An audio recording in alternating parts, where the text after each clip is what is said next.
ಶನಿ-ಚಂದ್ರ ಸಂಯೋಗದ ಅನಾನುಕೂಲಗಳು. ವಿಷಯೋಗ.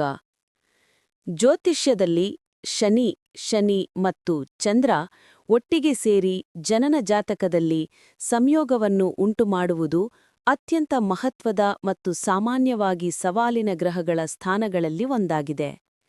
ಈ ಸಂಯೋಜನೆಯನ್ನು ಸಾಮಾನ್ಯವಾಗಿ ವಿಷಯೋಗ ಅಥವಾ ವಿಷದ ಸಂಯೋಗ ಎಂದು ಕರೆಯಲಾಗುತ್ತದೆ. ಈ ಗ್ರಹಗಳ ಸಂಯೋಜನೆಯ ಅನಾನುಕೂಲಗಳನ್ನು ಸರಳ ಕನ್ನಡದಲ್ಲಿ ವಿವರಿಸಲಾಗಿದೆ. 1. ಭಾವನಾತ್ಮಕ ಮತ್ತು ಮಾನಸಿಕ ಅಸಮತೋಲನ. ಈ ಸಂಯೋಗದ ನೇರ ಪರಿಣಾಮವು ಜಾತಕರ ಭಾವನಾತ್ಮಕ ಯೋಗಕ್ಷೇಮ ಮತ್ತು ಮಾನಸಿಕ ಸ್ಥಿತಿಯ ಮೇಲೆ ಆಗುತ್ತದೆ. ಅವರು ಸಾಮಾನ್ಯವಾಗಿ ಆಳವಾದ ಭಾವನಾತ್ಮಕ ಅಭದ್ರತೆ ಮತ್ತು ಆತಂಕವನ್ನು ಅನುಭವಿಸುತ್ತಾರೆ, ಇದು ಅವರ ನಿರ್ಧಾರಗಳನ್ನು ಅಸ್ಪಷ್ಟಗೊಳಿಸುತ್ತದೆ. ಅವರು ತಮ್ಮ ನಿಜವಾದ ಭಾವನೆಗಳನ್ನು ವ್ಯಕ್ತಪಡಿಸಲು ಕಷ್ಟಪಡಬಹುದು, ಏಕೆಂದರೆ ಶನಿಯ ಪ್ರಭಾವವು ಚಂದ್ರನ ಸ್ವಾಭಾವಿಕ ಭಾವನಾತ್ಮಕ ಹರಿವನ್ನು ಸ್ಥಗಿತಗೊಳಿಸುತ್ತದೆ. ಅವರು ಖಿನ್ನತೆ, ವಿಷಾದ ಅಥವಾ ಜೀವನದ ಬಗ್ಗೆ ಅತಿಯಾದ ಗಂಭೀರ ದೃಷ್ಟಿಕೋನಕ್ಕೆ ಗುರಿಯಾಗಬಹುದು, ಎಲ್ಲವೂ ಕೆಟ್ಟದ್ದಾಗಿ ನಡೆಯುತ್ತದೆ ಎಂದು ನಂಬುತ್ತಾರೆ. ಅವರು ಜನರಿಂದ ಸುತ್ತುವರೆದಿದ್ದರೂ ಸಹ ನಿರಂತರ ಒಂಟಿತನ ಅಥವಾ ಪ್ರತ್ಯೇಕತೆಯ ಭಾವನೆಯನ್ನು ಅನುಭವಿಸಬಹುದು. ಅವರಿಗೆ ನಿಜವಾಗಿಯೂ ಅರ್ಥಮಾಡಿಕೊಳ್ಳಲು ಕಷ್ಟವಾಗುತ್ತದೆ. ಅವರು ತಮ್ಮ ಭಾವನಾತ್ಮಕ ಅಗತ್ಯಗಳು, ಚಂದ್ರ ಮತ್ತು ಕರ್ತವ್ಯದ ಶಿಸ್ತುನಿರ್ಲಿಪ್ತ ಬೇಡಿಕೆಗಳು ಶನಿಯ ನಡುವಿನ ನಿರಂತರ ಆಂತರಿಕ ಹೋರಾಟವನ್ನು ಎದುರಿಸುತ್ತಾರೆ.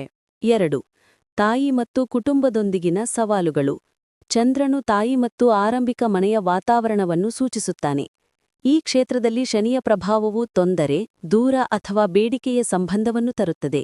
ಅವರು ತಮ್ಮ ಬಾಲ್ಯದಲ್ಲಿ ದೂರವಿರುವ, ಭಾವನಾತ್ಮಕವಾಗಿ ಲಭ್ಯವಿಲ್ಲದ ಅಥವಾ ಬಹಳ ಕಟ್ಟುನಿಟ್ಟಾದ ತಾಯಿಯ ವ್ಯಕ್ತಿತ್ವವನ್ನು ಹೊಂದಿರಬಹುದು. ಅವರು ತಮ್ಮ ಜೀವನದುದ್ದಕ್ಕೂ ತಮ್ಮ ತಾಯಿಯ ಆರೋಗ್ಯ ಅಥವಾ ಯೋಗಕ್ಷೇಮದ ಬಗ್ಗೆ ಚಿಂತೆ ಅಥವಾ ಕಾಳಜಿಯನ್ನು ಅನುಭವಿಸಬಹುದು. ಅವರಿಗೆ ಚಿಕ್ಕ ವಯಸ್ಸಿನಲ್ಲಿಯೇ ವಯಸ್ಕರ ಜವಾಬ್ದಾರಿಗಳನ್ನು ತೆಗೆದುಕೊಳ್ಳಬೇಕಾಗಿ ಬಂದಿರಬಹುದು. ಇದು ಅವರ ಸಮಯಕ್ಕೆ ಮುಂಚೆಯೇ ಅವರು ಪ್ರಬುದ್ಧರಾಗಲು ಒತ್ತಾಯಿಸುತ್ತದೆ.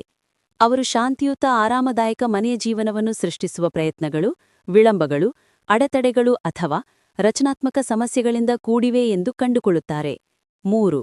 ವೃತ್ತಿ ಮತ್ತು ಸಾರ್ವಜನಿಕ ಜೀವನದಲ್ಲಿ ಅಡೆತಡೆಗಳು. ಚಂದ್ರನು ಸಾಮಾನ್ಯ ಸಾರ್ವಜನಿಕ ಮತ್ತು ಜನಪ್ರಿಯತೆಗೆ ಸಂಬಂಧಿಸಿದ್ದಾನೆ, ಆದರೆ ಶನಿಯು ಒಬ್ಬರ ವೃತ್ತಿಪರ ಕರ್ಮ ಮತ್ತು ಕಠಿಣ ಪರಿಶ್ರಮದಿಂದ ನಿರ್ಮಿಸಲಾದ ಖ್ಯಾತಿಯನ್ನು ಆಳುತ್ತಾನೆ. ಅವರು ಆಗಾಗ್ಗೆ ವೃತ್ತಿ ವಿಳಂಬಗಳನ್ನು ಎದುರಿಸುತ್ತಾರೆ, ಅಥವಾ ಅವರ ಪ್ರಗತಿಯು ತಮ್ಮ ಸಹವರ್ತಿಗಳಿಗಿಂತ ನಿಧಾನ ಮತ್ತು ಕಠಿಣವಾಗಿದೆ ಎಂದು ಭಾವಿಸುತ್ತಾರೆ. ಅವರು ಸಾರ್ವಜನಿಕ ಗ್ರಹಣಿಕೆಯೊಂದಿಗೆ ಹೋರಾಡಬಹುದು, ಏಕೆಂದರೆ ಶನಿಯು ಅವರನ್ನು ಅತಿಯಾಗಿ ಗಂಭೀರ, ಸುಲಭವಾಗಿ ಸಂಪರ್ಕಿಸಲಾಗದ ಅಥವಾ ಚಂದ್ರನ ಸ್ವಾಭಾವಿಕ ಆಕರ್ಷಣವನ್ನು ಕಳೆದುಕೊಂಡಂತೆ ಕಾಣುವಂತೆ ಮಾಡಬಹುದು. ಅವರು ತೊಂದರೆ, ಪ್ರತ್ಯೇಕಿಸಿಕೆ ಅಥವಾ ಜನಸಾಮಾನ್ಯರೊಂದಿಗೆ ಕೆಲಸ ಮಾಡುವ ವೃತ್ತಿಗಳಿಗೆ ಆಕರ್ಷಿತರಾಗಬಹುದು, ಉದಾಹರಣೆಗೆ ಸಮಾಜ ಸೇವೆ, ವೃದ್ಧರೊಂದಿಗೆ ಕೆಲಸ ಮಾಡುವುದು ಅಥವಾ ದೈಹಿಕ ಶ್ರಮ. ಇದನ್ನು ಶನಿಯು ಸೂಚಿಸುತ್ತದೆ. ಇವುಗಳು ಅನಾನುಕೂಲಗಳಲ್ಲದಿದ್ದರೂ ಅವರು ಈ ಮಾರ್ಗಗಳನ್ನು ಭಾವನಾತ್ಮಕವಾಗಿ ಬರಿದಾಗುವಂತೆ ಕಾಣಬಹುದು. ಅವರು ಗುರುತಿಸಿಕೆ ಪಡೆಯಲು ದುಪ್ಪಟ್ಟು ಹೆಚ್ಚು ಶ್ರಮಿಸಬೇಕಾಗುತ್ತದೆ ಮತ್ತು ಯಶಸ್ಸು ಸಾಮಾನ್ಯವಾಗಿ ಜೀವನದಲ್ಲಿ ತಡವಾಗಿ ಬರುತ್ತದೆ. ಗಣನೀಯ ಹೋರಾಟವನ್ನು ಸಹಿಸಿದ ನಂತರ ಮಾತ್ರ. ಆರೋಗ್ಯ ಮತ್ತು ದೈಹಿಕ ಯೋಗಕ್ಷೇಮ. ಚಂದ್ರನು ದ್ರವಗಳು, ರಕ್ತ ಮತ್ತು ಒಟ್ಟಾರೆ ಸಂವಿಧಾನವನ್ನು ಆಳುವುದರಿಂದ ಮತ್ತು ಶನಿಯು ಸಂಕೋಚನ ಮತ್ತು ದೀರ್ಘಕಾಲದ ಸಮಸ್ಯೆಗಳನ್ನು ಉಂಟುಮಾಡಬಹುದಾದ್ದರಿಂದ ಈ ಸಂಯೋಗವು ನಿರ್ದಿಷ್ಟ ಆರೋಗ್ಯ ಅನಾನುಕೂಲಗಳಿಗೆ ಕಾರಣವಾಗಬಹುದು. ಅವರು ಜೀರ್ಣಕ್ರಿಯೆ ಮತ್ತು ಹೊಟ್ಟೆಯ ಆರೋಗ್ಯಕ್ಕೆ ಸಂಬಂಧಿಸಿದ ಸಮಸ್ಯೆಗಳಿಂದ ಬಳಲಬಹುದು, ಏಕೆಂದರೆ ಅವರ ಭಾವನಾತ್ಮಕ ಒತ್ತಡ, ಚಂದ್ರನು ನೇರವಾಗಿ ಅವರ ದೈಹಿಕ ದೇಹದ ಮೇಲೆ ಪರಿಣಾಮ ಬೀರುತ್ತದೆ. ಅವರು ನರಮಂಡಲದ ಅಸ್ವಸ್ಥತೆಗಳು, ದೀರ್ಘಕಾಲದ ಒತ್ತಡ ಸಂಬಂಧಿತ ಕಾಯಿಲೆಗಳು ಅಥವಾ ದೇಹವು ದ್ರವವನ್ನು ಉಳಿಸಿಕೊಳ್ಳುವ ಅಥವಾ ಅಡೆತಡೆಗಳನ್ನು ಅನುಭವಿಸುವ ಸಮಸ್ಯೆಗಳಿಗೆ ಗುರಿಯಾಗಬಹುದು.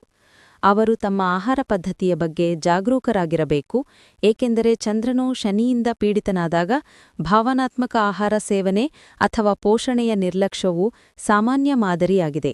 5. ಭಯ ಮತ್ತು ನಿರಾಶಾವಾದದ ಸಮಸ್ಯೆಗಳು. ಶನಿಯು ಭಯ ಮತ್ತು ಮಿತಿಯ ಗ್ರಹ. ಇದು ಮನಸ್ಸಿನ ಆಸನವಾದ ಚಂದ್ರನನ್ನು ಪೀಡಿಸಿದಾಗ ಅದು ಜಾತಕರಿಗೆ ಚಿಂತೆ ಮತ್ತು ಸಂದೇಹಕ್ಕೆ ಗುರಿಯಾಗುವಂತೆ ಮಾಡುತ್ತದೆ. ಅವರು ಆಗಾಗ್ಗೆ ಅತಾರ್ಕಿಕ ಭಯಗಳು, ಆತಂಕಗಳು ಮತ್ತು ವಿಪತ್ತು ಸನ್ನಿಹಿತವಾಗಿದೆ ಎಂಬ ನಿರಂತರ ಭಾವನೆಯಿಂದ ಹಿಡಿದಿರುತ್ತಾರೆ. ಅವರು ಆತ್ಮವಿಶ್ವಾಸವನ್ನು ಕಳೆದುಕೊಳ್ಳಬಹುದು, ಯಾವಾಗಲೂ ತಮ್ಮ ಸಾಮರ್ಥ್ಯಗಳನ್ನು ಅನುಮಾನಿಸುತ್ತಾರೆ ಮತ್ತು ಯಶಸ್ಸಿನ ಬದಲು ಸಂಭವೀಯ ವೈಫಲ್ಯಗಳ ಮೇಲೆ ಗಮನಹರಿಸುತ್ತಾರೆ. ಅವರು ಅತಿಯಾದ ಜಾಗರೂಕರಾಗಬಹುದು ಮತ್ತು ಹಿಂಜರಿಯುತ್ತಾರೆ. ಇದರಿಂದಾಗಿ ಅವರು ಬೆಳವಣಿಗೆ ಮತ್ತು ಸಂತೋಷದ ಅವಕಾಶಗಳನ್ನು ಕಳೆದುಕೊಳ್ಳುತ್ತಾರೆ. ಅವರಿಗೆ ಜವಾಬ್ದಾರಿಯು ಭಾರವಾದ ಹೊರೆಯನ್ನು ನೀಡುತ್ತದೆ. ಮಂತ್ರಗಳ ಮೇಲೆ ಕೇಂದ್ರೀಕರಿಸಿದ ಪರಿಹಾರಗಳು. ನಿರ್ದಿಷ್ಟ ಮಂತ್ರಗಳು ಮತ್ತು ಭಕ್ತಿಯು ಈ ಗ್ರಹಗಳ ಆಡಳಿತ ದೇವತೆಗಳಿಗೆ ನೇರ ಸಂಪರ್ಕವನ್ನು ನೀಡುತ್ತದೆ, ರಕ್ಷಣೆ ಮತ್ತು ಸಮತೋಲನವನ್ನು ಒದಗಿಸುತ್ತದೆ.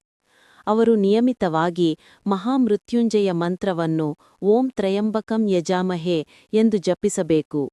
ಶಿವನಿಗೆ ಅರ್ಪಿತವಾದ ಈ ಶಕ್ತಿಶಾಲಿ ಮಂತ್ರವು ಈ ಸಂಯೋಗದ ವಿಷ ಪರಿಣಾಮ ಸೇರಿದಂತೆ ನಕಾರಾತ್ಮಕ ಶಕ್ತಿಗಳ ವಿರುದ್ಧ ಅಂತಿಮ ರಕ್ಷಣೆಯೆಂದೇ ಪರಿಗಣಿಸಲಾಗಿದೆ. ಅವರು ಶಿವನನ್ನು ಪೂಜಿಸಲು ಹೆಚ್ಚು ಪ್ರೋತ್ಸಾಹಿಸಲಾಗುತ್ತದೆ. ಶಿವನು ಚಂದ್ರನನ್ನು ತನ್ನ ತಲೆಯ ಮೇಲೆ ಹಿಡಿದಿದ್ದಾನೆ ಮತ್ತು ಶನಿಯ ಮೇಲೆ ನಿಯಂತ್ರಣ ಹೊಂದಿದ್ದಾನೆ.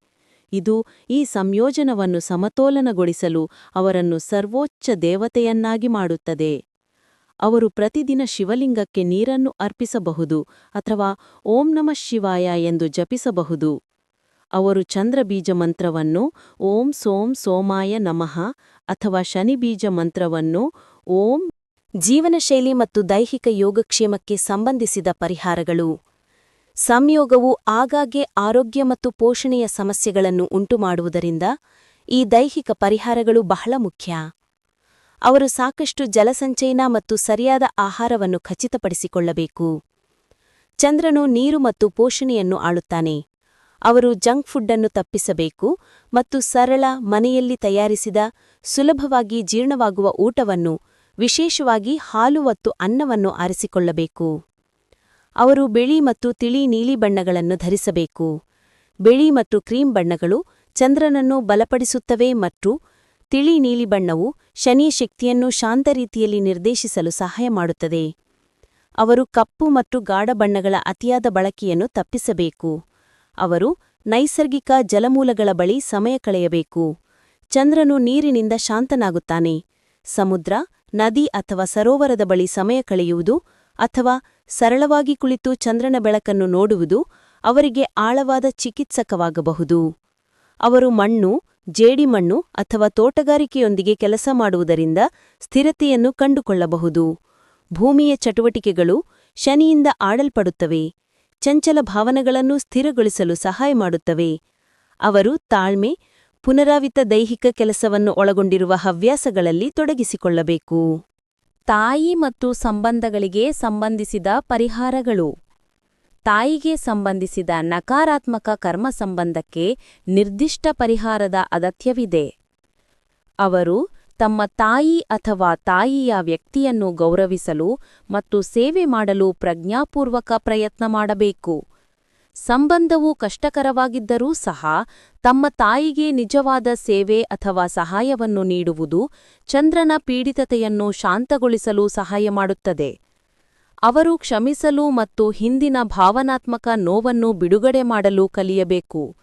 ಶನಿಯು ಅವರನ್ನು ಹಳೆಯ ದೂರುಗಳನ್ನು ಹಿಡಿದಿಡಲು ಆಗಾಗ್ಗೆ ಪ್ರೇರೇಪಿಸುತ್ತದೆ. ತಮ್ಮ ಮನಸ್ಸಿನ ಭಾರವನ್ನು ಕಡಿಮೆ ಮಾಡಲು, ವಿಶೇಷವಾಗಿ ಬಾಲ್ಯ ಅಥವಾ ಕುಟುಂಬದ ಸಮಸ್ಯೆಗಳಿಗೆ ಸಂಬಂಧಿಸಿದಂತೆ ಕೋಪವನ್ನು ಬಿಡಲು ಅವರು ಉದ್ದೇಶಪೂರ್ವಕವಾಗಿ ಕೆಲಸ ಮಾಡಬೇಕು. ಅವರು ಸ್ಥಿರ ಮತ್ತು ವಿಶ್ವಾಸಾರ್ಹ ಸ್ನೇಹವನ್ನು ಬೆಳೆಸಲು ಸಲಹೆ ನೀಡಲಾಗುತ್ತದೆ.